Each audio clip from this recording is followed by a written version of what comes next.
I trusted my son with my entire retirement, my small home, believing it would build a future for us both. Instead, I found myself on Brenda's couch, the words "useless burden" ringing in my ears after Stephen's business collapsed and he instantly discarded me. He had no clue that the very ground he walked on was about to shift, because a long-forgotten investment had made me richer than he could ever dream, and I was just beginning to play a very long game. Before we jump back in, don't forget to subscribe while you're listening, and let us know in the comments where you're tuning in from. Now, take a breath and listen closely. This is my story. He called me a burden, then he showed me the door. I stood in Stephen's living room, sunlight streaming through windows I'd polished countless times, watching my son pace. Stephen, 35, a man I thought had inherited his father's resilience, not ruthlessness. His voice, usually so steady, was tight, each word a blow. "Mum, it's done. The business is officially kaput, finished." My breath caught. "My fault!" "Stephen, I emptied my retirement. I mortgaged my own small house. I poured every penny into your dream." My voice was a whisper, the air thick with stale ambition.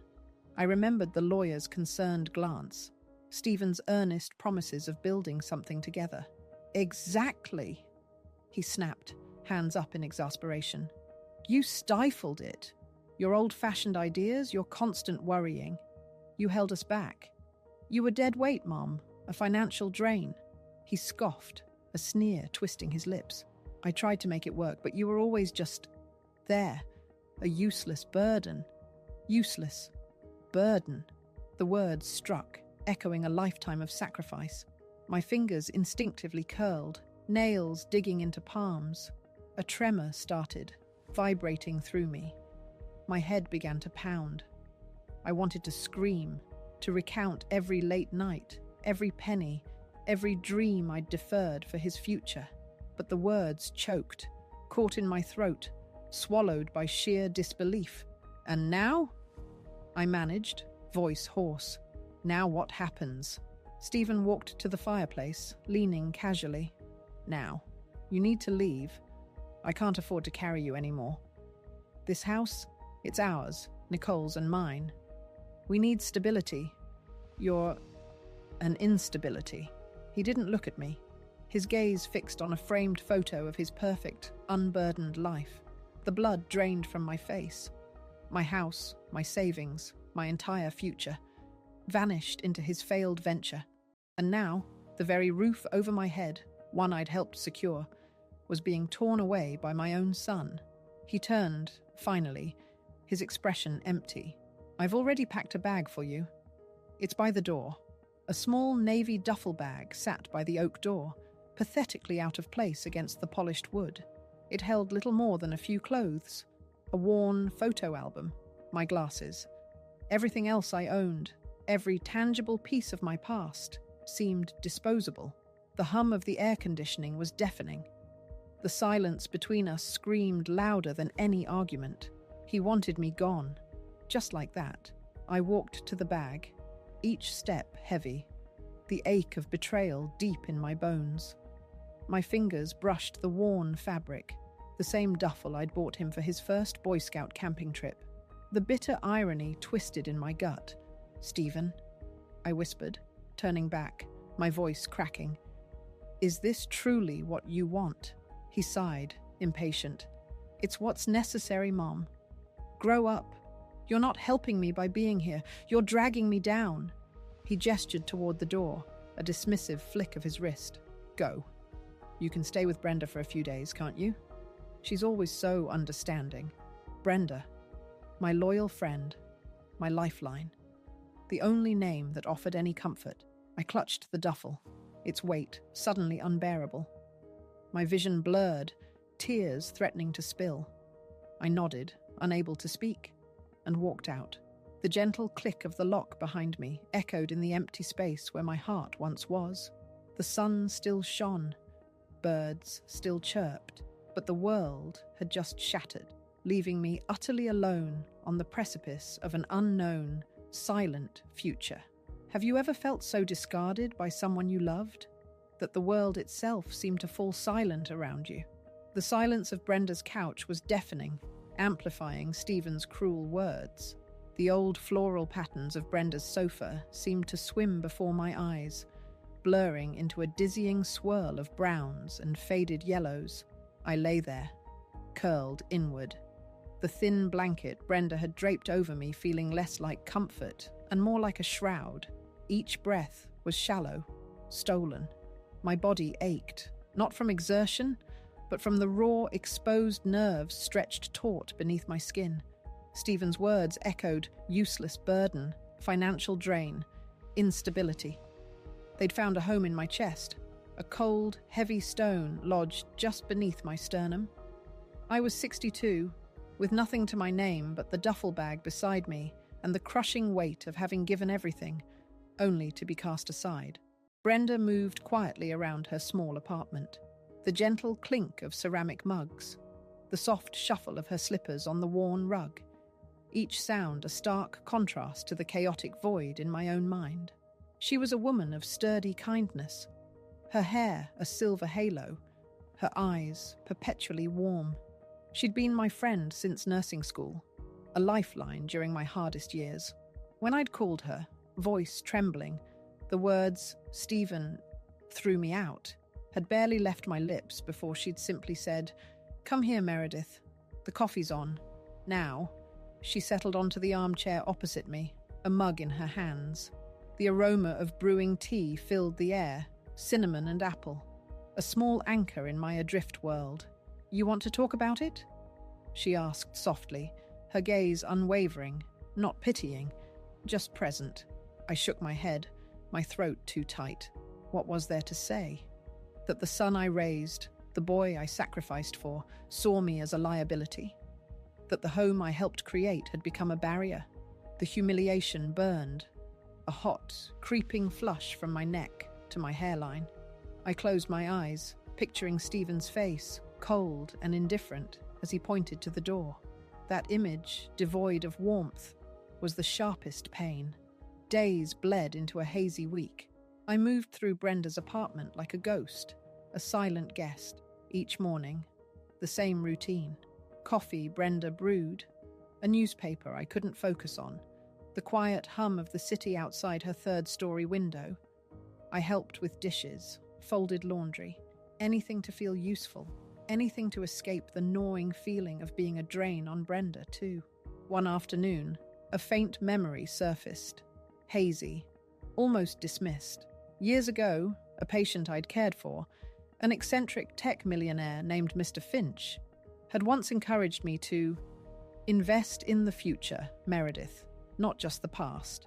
He'd even scribbled the name of a tiny, obscure startup on a napkin, almost as a joke. I'd bought a handful of shares then, a whim, a tiny sum I'd completely forgotten, lost in the blur of balancing bills and Stephen's endless needs. It felt like a lifetime ago. "Brenda?" I murmured, my voice raspy from disuse. "Do you remember that old laptop you gave me years back? The one with the sticky S key?"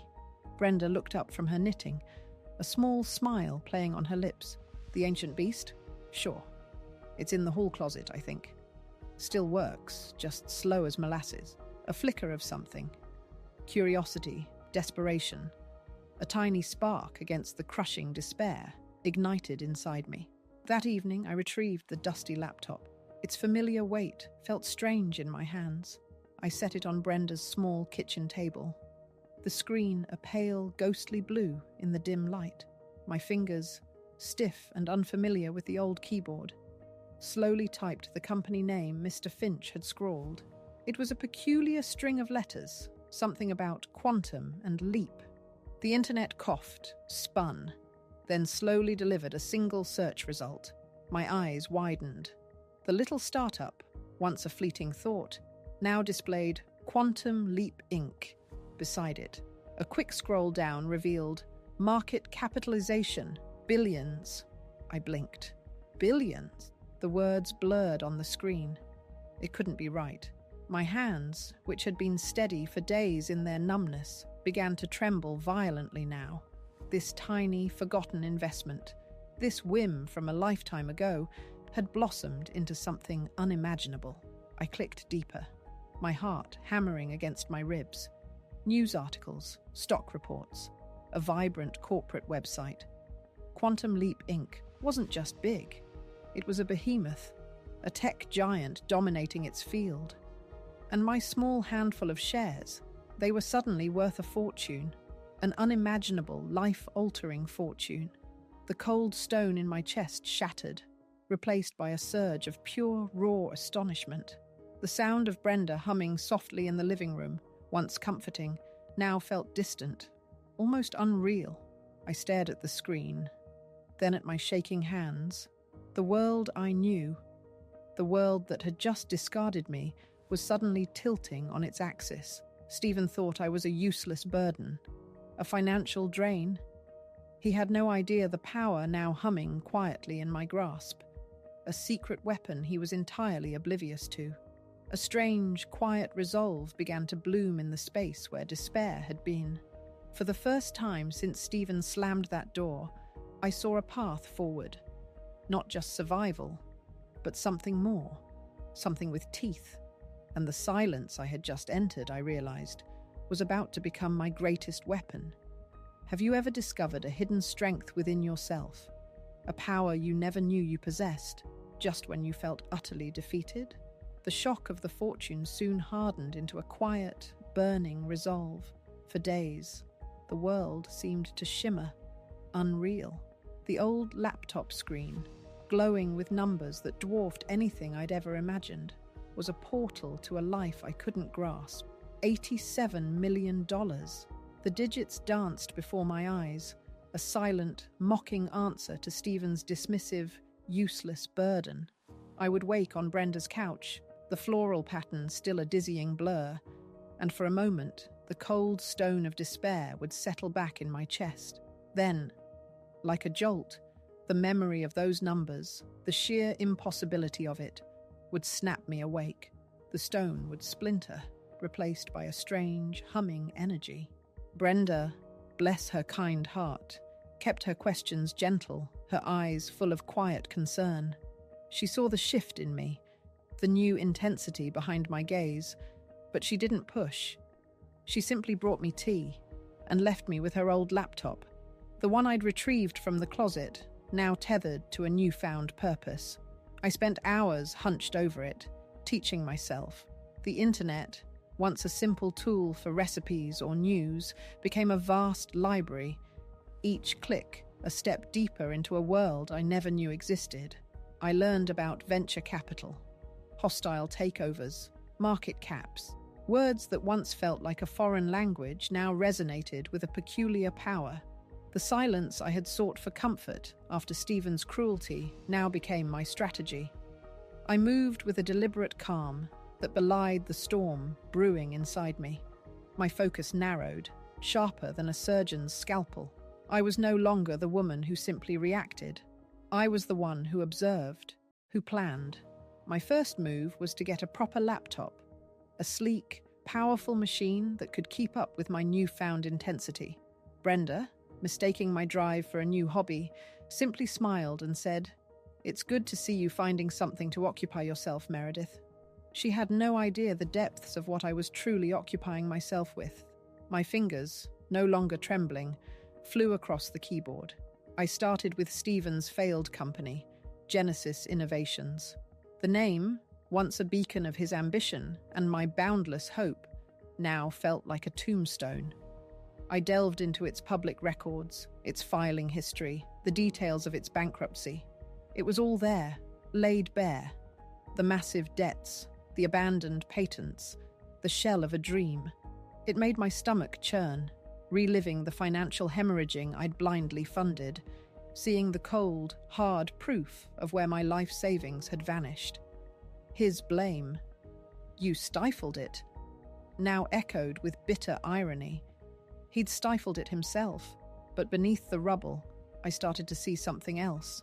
Buried deep in the public filings, among the liquidation notices, were mentions of intellectual property, specific algorithms that Genesis Innovations had been developing. They had seemed irrelevant in the chaos of failure, dismissed as valueless. But my hours of reading, of dissecting tech news and investment reports, had taught me otherwise. These algorithms, small as they seemed, were revolutionary. Stephen, in his headlong rush to blame and discard, had overlooked their true worth. It was a detail only someone meticulously poring over every last shred of his discarded legacy would find. A latent part of me, dormant for decades beneath layers of caregiving and household budgets, began to stir. I remembered balancing my own meager accounts with fierce precision, making every penny stretch for Stephen's needs. This was different, grander, but the same meticulous logic applied. I wasn't just a mother. I was a strategist, a quiet analyst, uncovering hidden truths. The thought was both exhilarating and terrifying. My desire for justice began to transform. It wasn't just about payback. It was about reclamation. Reclaiming not just my money, but the validation of my sacrifice, the inherent worth of my judgment. I began to construct a plan, brick by painstaking brick. I reached out to a discreet financial advisor, a name recommended in a private forum I'd found. I made sure our conversations were encrypted, my identity vague. "I'm looking to acquire the assets of a defunct tech startup," I'd explain, my voice calm, controlled, and I need it handled with absolute anonymity. The advisor, a sharp, no-nonsense woman named Helen, understood. She asked precise questions, her voice betraying no judgment, only competence. I learned about shell corporations, blind trusts, the labyrinthine pathways of corporate acquisition. Each step felt like placing a chess piece on a board, knowing Stephen was oblivious, still playing a game he thought he understood. I could almost hear the ticking clock, counting down to the moment his world would shift beneath his feet. This wasn't just a quest for vengeance. It was a quiet, meticulous reconstruction of myself. The discarded mother, the financial drain, was becoming an unseen force, orchestrating a silent return. The irony was sweet, knowing that while Stephen thought he had rid himself of his burden, I was merely preparing to buy back the very foundations of his downfall. It was a game he didn't even know he was playing, and I held all the cards. Have you ever found yourself working in the shadows, meticulously planning a move that would upend everything, knowing someone you loved remained completely unaware of your growing power? The papers were signed, a ghost's signature on a new beginning. Helen's office, high above the city, felt like a silent command center. Glass walls reflected the sky, blurring the chaos below. My reflection, sharp and focused, stared back from the polished table. Helen, my financial advisor, slid a stack of documents across the cool surface. "Genesis Innovations," she stated, her voice crisp, "is officially yours, Meredith. Every asset, every patent, every last piece of intellectual property."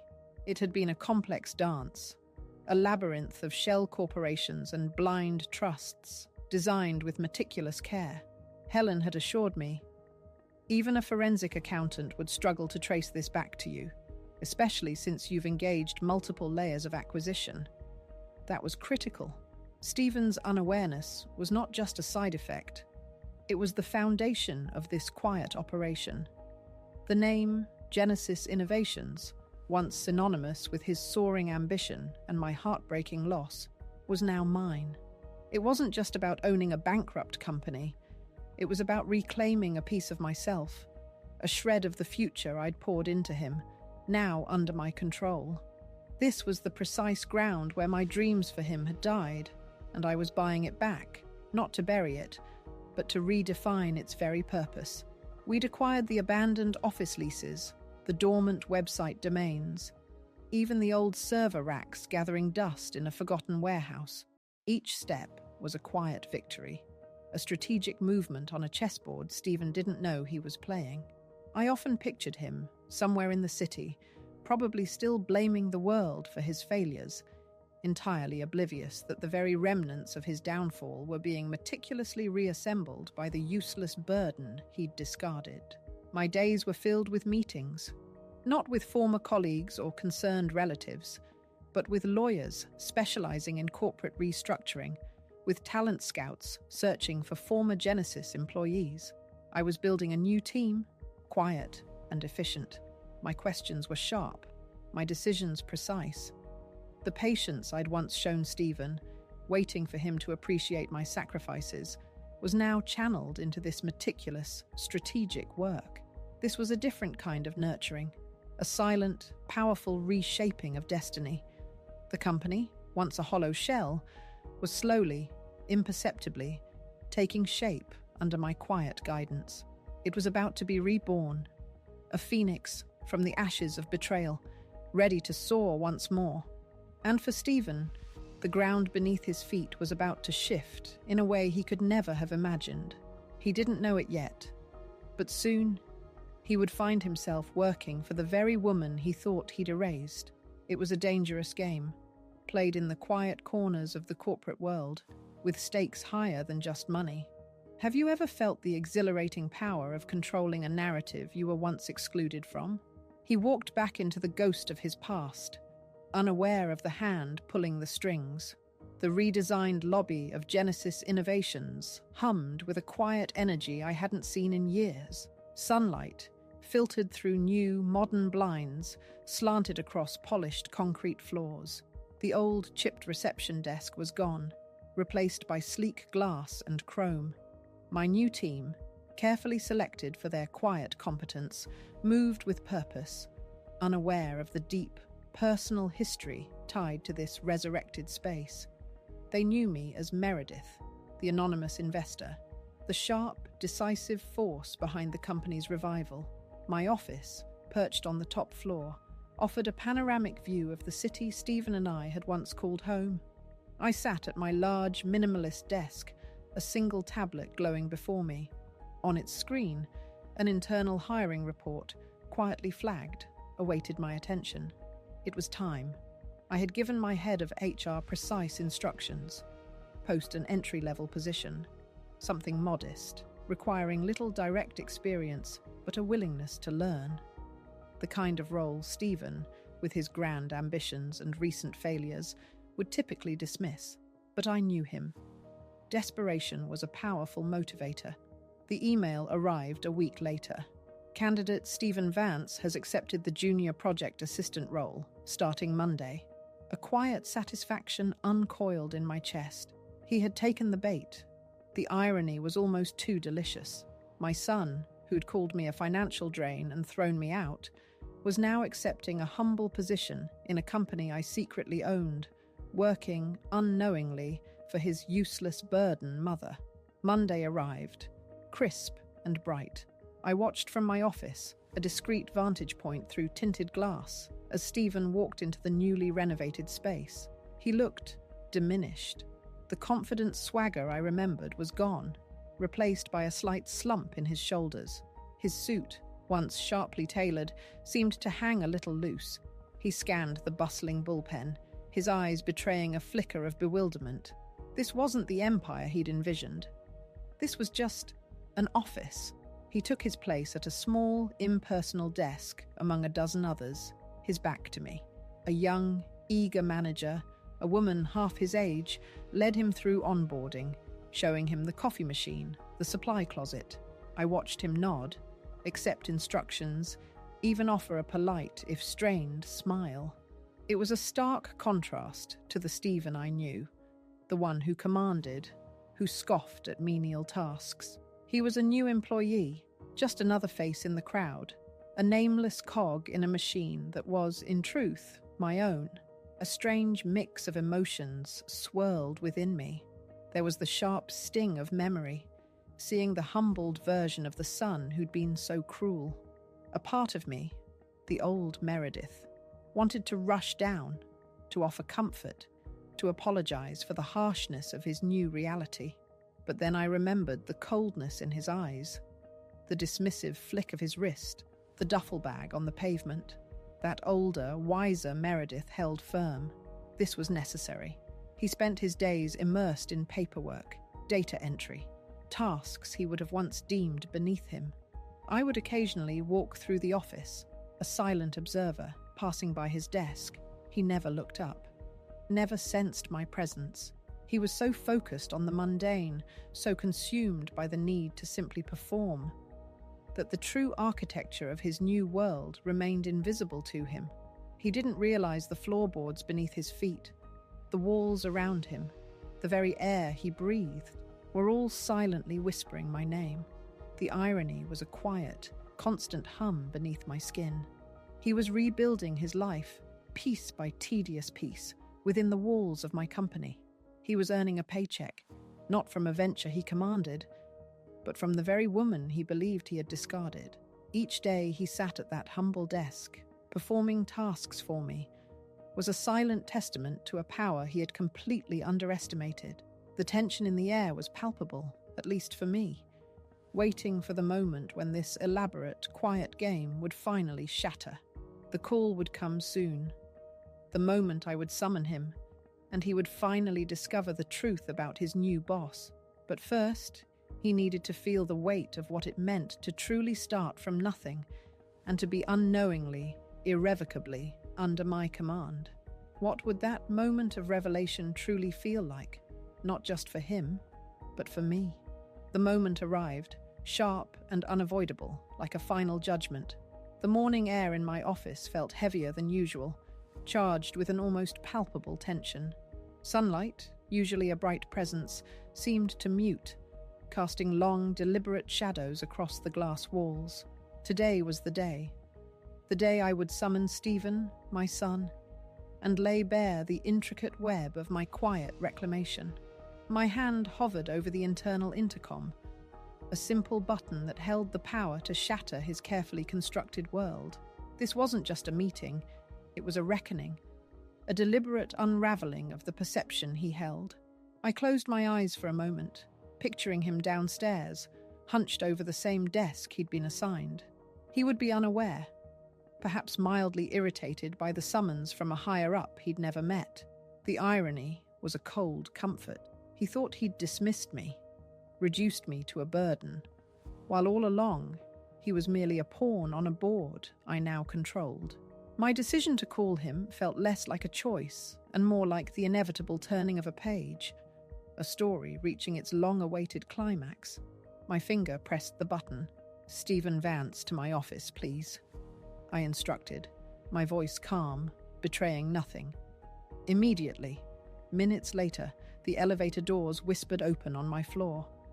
I heard the crisp, confident footsteps of my assistant, followed by a slightly more hesitant tread. The silence in the hallway was stark, amplifying the sound of Stephen's approach. He knocked once, a timid rap, unlike his usual forceful presence. "Come in," I called, my gaze fixed on the door. It swung open slowly. Stephen stepped into the room, a file tucked under his arm. He looked up, his eyes scanning the spacious office, the expansive view. His expression was a carefully neutral mask, the kind of polite deference he reserved for superiors he aimed to impress. He was a junior project assistant, entering the CEO's inner sanctum. He still didn't see me. Not really. He found me standing by the far window, my back to him, gazing out at the sprawling city.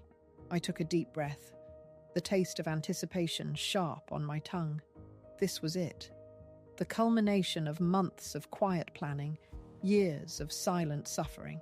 I turned slowly, deliberately. Stephen's eyes, which had been fixed on the cityscape, dropped to me. His brow furrowed, a flicker of confusion. He opened his mouth, a polite, prepared phrase dying on his lips. His file, clutched in his hand, seemed to grow heavy. "Mom." The word was a strangled whisper, laced with disbelief, a collision of his past and his incomprehensible present. His eyes darted around the office, then back to me, searching for an explanation, a joke, anything but the truth that was slowly dawning on him. He saw the expensive desk, the company logo subtly embossed on the wall behind me, the air of authority that clung to every inch of the space. I met his gaze, my own eyes unflinching. The casual dismissal, the cruel words from that day in his living room, they all rushed back. But this time, they held no power over me. Only a cold, unwavering clarity. "Hello, Stephen," I said, my voice steady, clear, each word ringing with quiet authority. "Take a seat." I gestured to the plush leather chair opposite my desk. He didn't move. His gaze was locked on me, his mouth slightly agape. The color drained from his face, leaving it ashen, the sharp jawline suddenly slack. What are you doing here? Is this a trick? A visit?" His voice trembled, barely audible. "How did you even get up here?" I walked slowly to my desk, my movements deliberate, powerful. I settled into my chair, the leather creaking softly under my weight. My fingers brushed the cool surface of the polished wood. "No trick, Stephen," I replied, my voice calm, utterly devoid of the emotion that was surely raging within him. "And not a visit." I picked up a pen, twirling it idly between my fingers. "I own this company, Stephen. You work for me now." The words hung in the air, cold and definitive. Stephen froze, the file slipping from his grasp, scattering papers across the polished floor. His eyes widened, a raw, naked shock washing over his face. It was the look of a man who had walked into a house expecting shelter, only to find himself standing in the eye of a hurricane. He stared, completely stunned, utterly broken by the weight of my revelation. His perfect world had just shattered, and as I watched his composure crack, I felt a strange mix of vindication and a quiet, complex understanding of the journey that had brought us both to this precise, unforgettable moment. In that quiet space, watching his world unravel, what kind of justice truly feels most satisfying? Stephen stood frozen, the floor a graveyard of scattered papers, his world shattered by my words. His face, pale and slack, reflected the precise moment his reality crumbled. He stared at me, then at the company logo on the wall, then back at me, as if searching for a hidden camera, a punchline. I watched him, a quiet triumph stirring in my chest. This was it, the culmination of a patient, meticulous plan. The moment I had dreamed of since he'd called me a burden, since he'd shown me the door. I had prepared my words, a precise dissection of his failures, a calculated delivery of the humiliation he deserved. "The company you called worthless," I began, my voice steady, building momentum. "The one you dismissed is now mine, and you, Stephen, are simply an employee." Just as I prepared to launch into the lecture I'd rehearsed countless times in the quiet of Brenda's apartment, my gaze fell on a document lying open on my desk. It was an old acquisition summary for Quantum Leap Inc., the tech giant that had made me rich. I'd been reviewing it just moments before he arrived, looking at the historical data, the chain of ownership. My eyes snagged on a name, buried deep in the acquisition report from years ago, a name linked to the original founding entity, a company acquired through a hostile takeover, just before it exploded in value. The name shimmered, then solidified. Stephen Vance. My breath hitched. My meticulously planned speech died in my throat. The words I was about to deliver, words of triumph and bitter retribution, felt suddenly hollow, irrelevant. The ruthless CEO who had engineered that hostile takeover, who had stripped away the company's original founders, was named Marcus Thorne. He had acquired Stephen's first real venture, a small, ambitious tech startup that had clearly been the seed of Quantum Leap Inc. Stephen, still trembling, looked at me, a desperate plea in his eyes. "Mom, please. I don't understand. What is this?" I didn't answer him right away. My gaze remained fixed on the document, on the cold, hard facts of the past. The tech giant that had made me a fortune, the one I had poured my money from the ruins of Genesis Innovations into, was the very company Stephen had founded years ago. He had lost control of it through a ruthless takeover. My opportune investment, a whim made in despair, had, unbeknownst to both of us, bought back the controlling shares. Effectively, I now owned what had once been his original vision. The full weight of the revelation settled over me. The irony was suffocating, overwhelming. Stephen had built something brilliant, something truly innovative, only to have it stolen from him. And in my quest for justice, for revenge, I had unknowingly become the instrument of his legacy's accidental restoration. His first business, Genesis Innovations, the one he blamed me for, was a later, desperate attempt to recapture that stolen dream. I looked up from the document, my eyes meeting Stephen's. The anger, the desire for retribution, dissipated like smoke. It was replaced by a complex, unexpected mix of profound understanding, of empathy, and a damn shocking clarity. This wasn't just about his ingratitude anymore. It was about a deeper loss he'd endured, a betrayal he'd suffered long before he ever turned on me. He wasn't just the ungrateful son. He was also a victim, just as I had been. My plan for revenge, for making him grovel, dissolved. Instead, a new, far more powerful purpose emerged. I had the power not to simply punish, but to heal, to restore, to teach him humility, not through my dominance, but through an unexpected partnership, one that honored the original vision he had lost. Stephen stood there, still processing the shock of my ownership, waiting for the harsh lecture he surely anticipated. But I knew, with absolute certainty, that the lesson he was about to learn would be far more profound, far more unexpected. It was a truth that would finally bring us, broken as we were, to a new kind of beginning. When a shocking truth recontextualizes everything you thought you knew, does it change the very nature of justice itself? The truth, once unearthed, rearranged not just Stephen's world, but the very landscape of my own heart. Stephen stood frozen, the scattered papers around his feet mirroring the chaos in his eyes. He expected the lecture, the righteous fury, the detailed accounting of his failures. I could see it, etched into every line of his strained face, every rigid muscle in his neck. His mouth worked, but no sound emerged. The silence in the office, once an amplifier for my anticipated triumph, now stretched, thin and fragile, suddenly pregnant with an unexpected burden. The name on the document, Stephen Vance, throbbed in my vision, a revelation that had irrevocably altered the trajectory of my meticulously planned revenge. My anger, that fierce, cold resolve that had fueled my every move, was not gone, but it had shifted, like a sudden gust of wind redirecting a flame. It no longer burned outward, consuming Stephen. Instead, it flickered inward, illuminating a hidden chamber within my own understanding. He was not just the ungrateful son who'd cast me out. He was also, inexplicably, a victim. A brilliant, ambitious young man who had once built a vision so profound it had become a titan, only to have it ripped from his grasp by someone as ruthless as he had been dismissive. I picked up the scattered papers from the floor, my movements slow, deliberate, each rustle of paper a counterpoint to the thrumming silence. I placed them gently on my desk, away from the quantum leap document.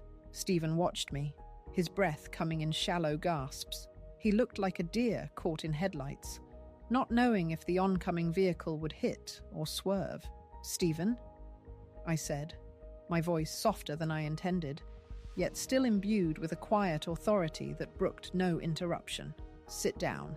He hesitated, then slowly, robotically, pulled out the chair and sank into it, his eyes still fixed on me, wide with a mixture of dread and bewildered curiosity.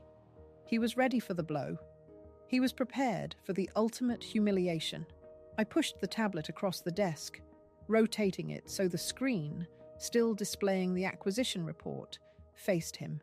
My finger landed on the highlighted name, Stephen Vance. Then, I traced a line to Marcus Thorne and the words, "Hostile takeover." "Stephen," I began, my voice steady, "do you recognize this?" His gaze dropped to the screen. His eyes, initially clouded with confusion, slowly sharpened, focusing on the words. A tremor ran through his body. His jaw tightened, and his hands, resting on his knees, clenched into fists. A deep, almost guttural sound escaped his throat, a mix of recognition and raw pain. "Quantum leap," he whispered, his voice barely audible. "Mum, what is this? How do you have this?" I leaned forward slightly, my gaze unwavering.